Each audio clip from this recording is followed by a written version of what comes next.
Ну, ты в детстве лазила на дерево?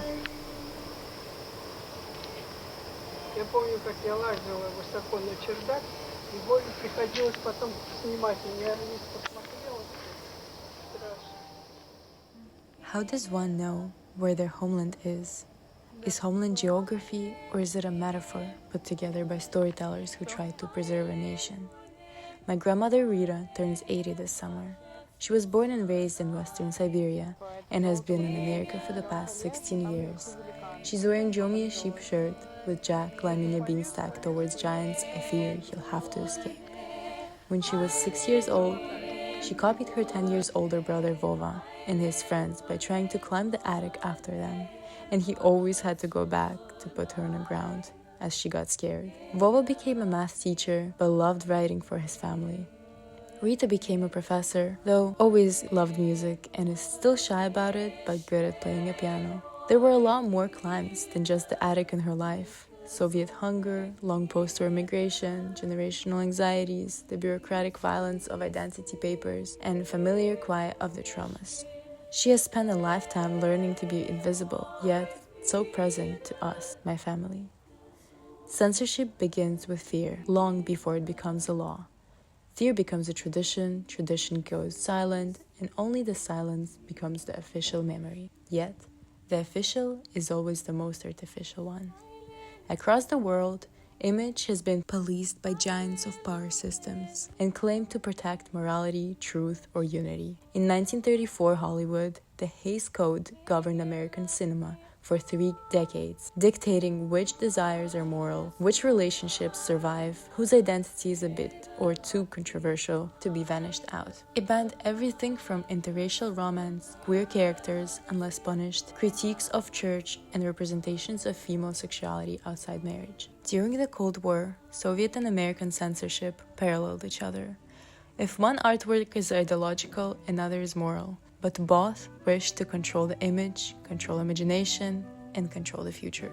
The Soviet Union perfected this logic. From the 1920s onward, Soviet cinema was governed by 1922 Glavlit and 1924 Goskino. Cinema became a tool of social engineering under socialist realism, which demanded art to be national, informed, socialist in content. This policy emerged from contradictory nationalities' strategy that oscillated between Korenizatsiya 1920s and violent reversal of the 1930s, purges of bourgeois nationalists, suppressions of minority languages. By 1938, national identity became bureaucratically fixed in passports. Changing it was officially impossible. Within that structure, ambiguity itself became suspicious, symbolism became formalism, and memory, if it didn't serve the state, became counter-ideological. Into this ideological terrain walked Sergei Parajanov, an Armenian filmmaker whose life and work crosses Ukrainian, Georgian, Armenian, and Russian cultures. His very identity violated the bureaucratic fantasy of fixed national subject. He represented the opposite of socialist ethnography and refused ethnographic literalism, refused to flatten cultures into costumes, and refused to allow any community to be reduced to decorative folklore. He believed art is the best revenge against forgetting, against bureaucratic simplification, revenge against the fear that tries to mute human voice. He created and lived in an elegant, highly symbolic poetic world, turning into paintings, metaphors, transforming into tactile fabrics and icons. He had relentless worry for every subject of beauty in this world. He put a look of his own character on and went along with creating his worldview so detailed it was biblical. If you could film the day of his life with a hidden camera, it would perhaps be the most fantastic work of art. Ukrainian critic and friend of his, Ivan Zuba, once said. He cared to remember nothing but an old doll with a crack on her head after KGB's search of his apartment. Parajanov's love for his juxtaposing life and death characters grew so deep he was fully a part of his own new creation. Because Parajanov's biography cannot fit into any systematic narrative, it escapes classification as radically as his films do. His breakthrough Shadows of Forgotten Ancestors, released in 1965, made in the Hutsul region of Ukraine, broke every single Soviet rule of art. Instead of ideological clarity, the film revealed the algorithm of thought embedded in Hutsul cosmology, funeral rites, embodied shirts, the sound of trembia marking death. He portrayed falling in love as something that pulls you out of society. This was an allegory Soviet rhetoric could not contain.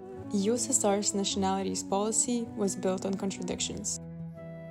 1920s Korenizatsiya period encouraged education on minority languages, identities, cultures, anti-imperial and progressive. Then, marking those identities as bourgeois nationalism in 1930s until 50s. Minority cultures were to be displaced only as decorative. Parajanov instantly violated this rule. His film made Hutsul identity deeply philosophical, not folkloric. It showed internal authority on how Hutsul people interpreted the world. That is why the film triggered so much panic. Its premiere in 1965 took place in Kiev. It was the first public protest since Stalin passed away.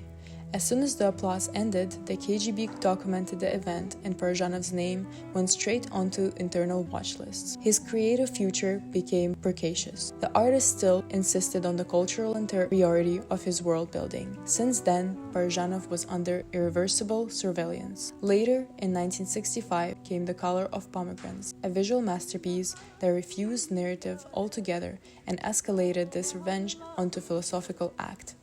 Parajanov didn't focus much on scripts. He constructed the life of the Armenian poet through codes, sacred gestures, and ancient symbols: pomegranates, blood, fabric, water, manuscripts.